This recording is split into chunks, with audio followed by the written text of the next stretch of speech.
Oh no! Hindi ba tayo dyan? Compare nyo. Low beam natin yan guys. High beam. It's not too late to back down. Tingnan nyo yung pila guys. Ano diba?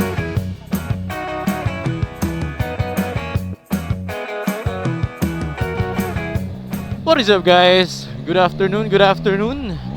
I think 5 PM na. So we're here at Tagaytay. So medyo na bored lang ako ng konti. Solo ride lang tayo for this afternoon. Actually medyo pa sunset na nga. So hanap lang tayo ng magandang sunset. So dito na ako nag-start ng vlog sa Tagaytay. Para chill lang tayo. Today is November 2, All Souls Day.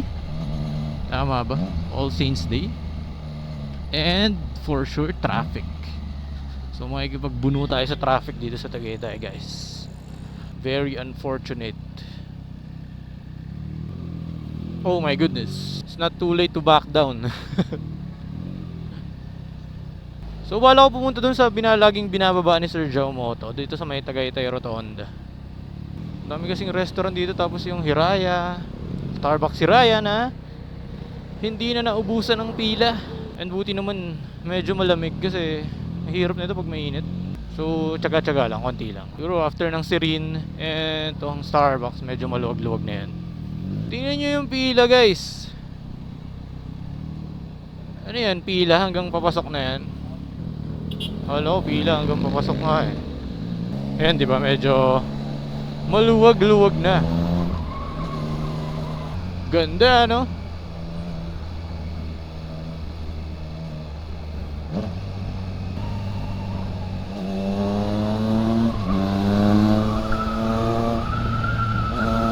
Sarap ng simoy ng hangin. Hirap maboard eh, no? Magastos. Hindi ko alam kung saan ako magkakape mamaya. Hanap na lang tayo.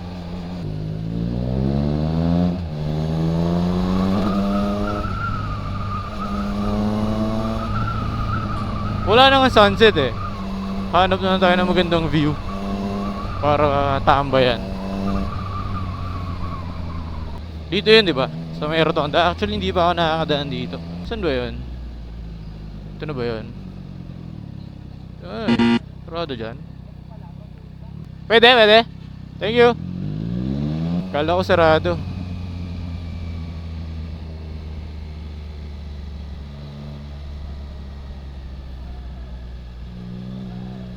Sarap ng hangin, no?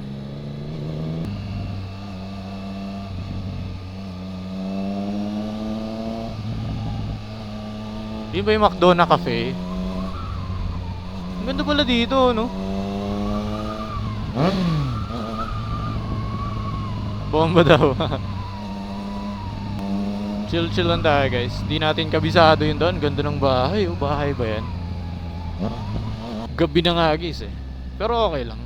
Gusto ko rin kasi matesting yung bago nating mini driving light. Budget me lang. Pinakabet ko wala yung class 2 weeks ago. Grabe dito pala, oh. May landslide, oh.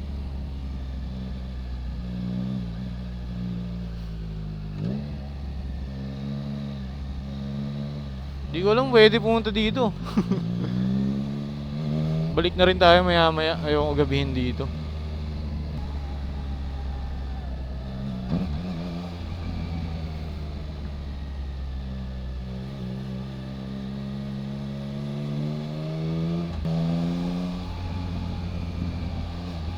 Landslide, oh.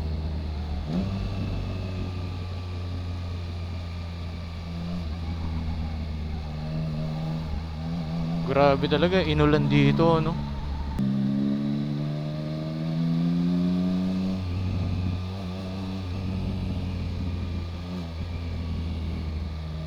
Or pag wala, balik na ako dun.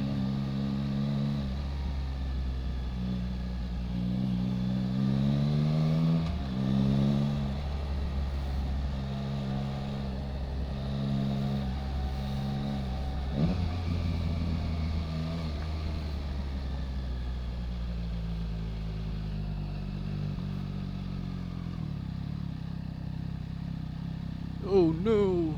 Pwede ba tayo dyan?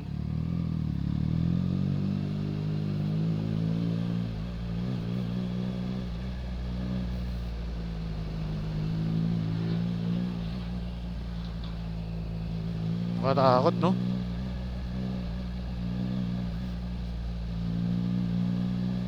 Oh no.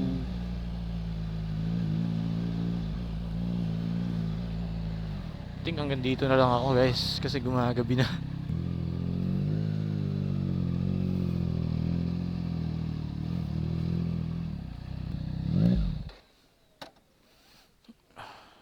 Tingnan nyo dito. Sobrang payapa.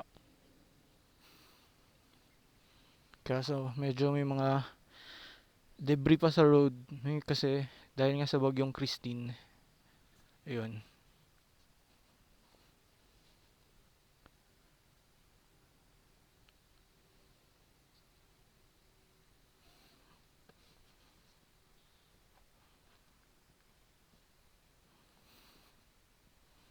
Ganda, no?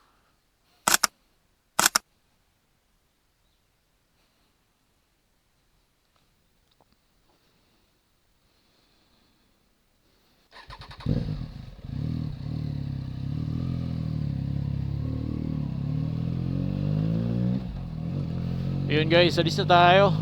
Medyo dumidilim-dilim na. Kaya balik-balik na rin. Ayan dito, ginagawa ko.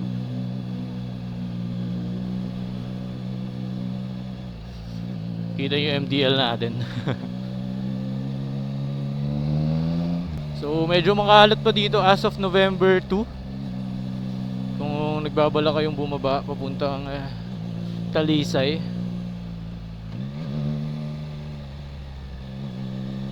Sinadya ko na rin magpagabi para yun nga, matry natin yung MDL natin. So far so good naman, budget meal lang. So ang kinabit nga pala natin dito guys is Zenlo X1 Plus, I think yung model nya. Ano lang, pantulong lang tuwing gabi. Pag nagmumotor tayo ng gabi, diba? Or mga hapon, ganito.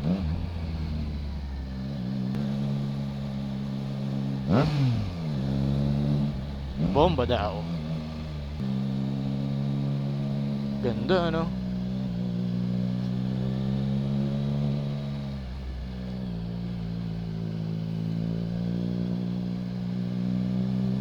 Sana kita sa camera.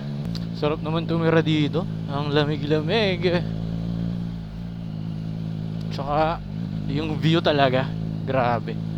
Imagine mo, gising ka ng umaga, tapos yun yung view na makikita mo, diba? Sabay sip ng mainit na kape. Grabe.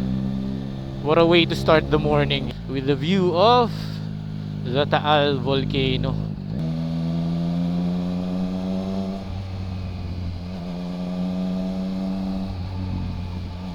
Ewan ko kung magkakape pa ako or diretso na ako uwi.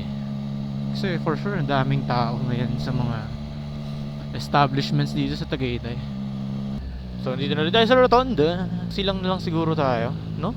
Kasi traffic dun eh.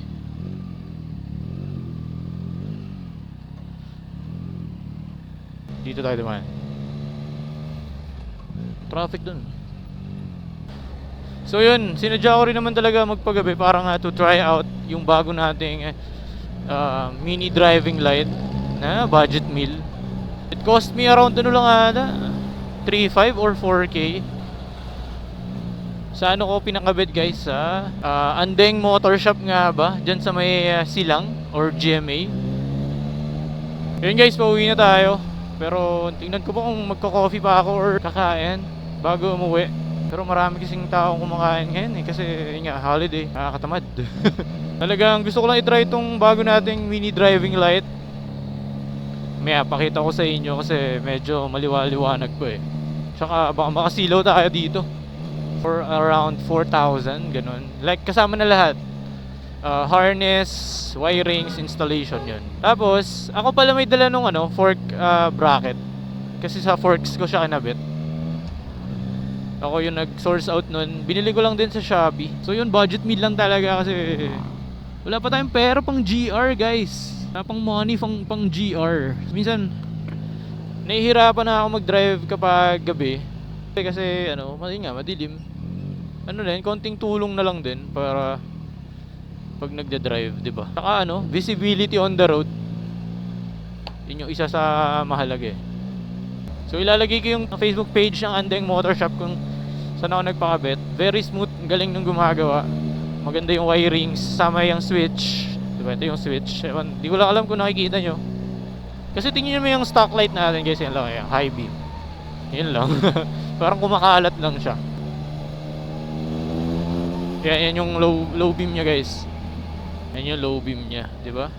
Laki ng tulong.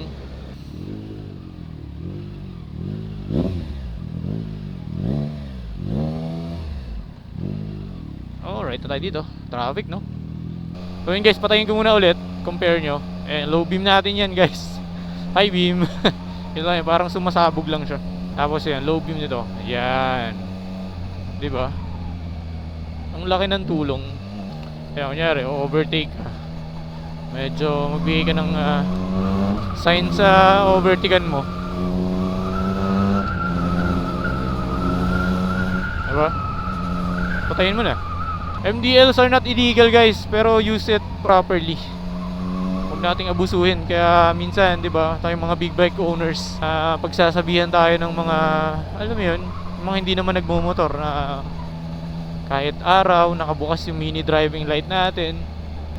Use it, responsibly, di ba? Ang laki ng lubak nun. Shit. Hindi kasi nakabukas yung MDL ko, hindi ko nakita. Tapos hindi ko rin hindi ko rin sinabay sa passing. 'Di ba yung ibang MDL sinasabay sa passing, ako hindi. Yan. Stuck pa rin yung passing natin. Yun alam ko yung bawal yung rapid horn. Tapos kasabay mo yung parang high beam nung MDL.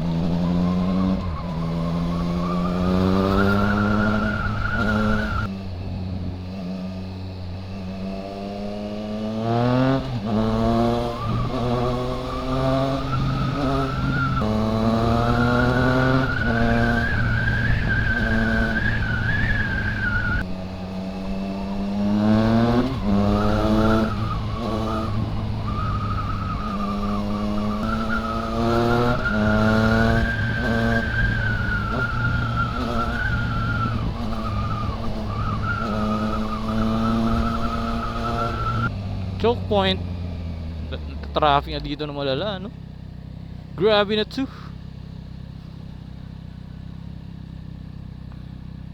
Buti nakalusot agad tayo. Kayo guys, saan kayo nagpunta this long weekend? Haba, From Thursday, Friday, Saturday, then Sunday. Saan kayo? Nag-long ride ba kayo? O nag-visit kayo sa provinces nyo na using motorcycle? Saan kayo pumunta guys? Kami dito lang sa Cavite talaga eh. Itong handle bar grips natin, nilagyan ko ng yung grip puppies. Alam niyo yan guys, yung parang ipapatong mo siya dyan sa handlebar grips to reduce vibration, to improve yung grip ng handlebar grips.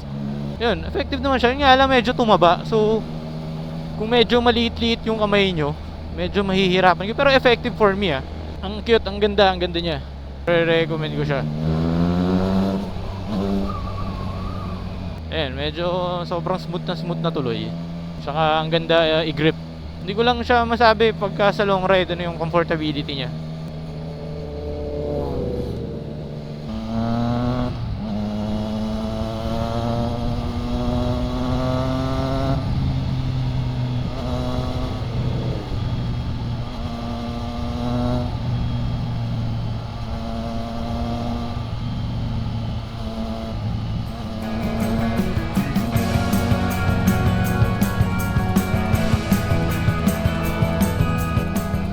Guys, hanggang dito na lang muna tayo. Salamat sa pagsama kahit walang direksyon. Salamat sa pagsama sa pagsasayang ng gas for today's afternoon, for today's evening. Maraming salamat sa mga nakatapos ng video. Hanggang dito na lang muna guys. Peace out.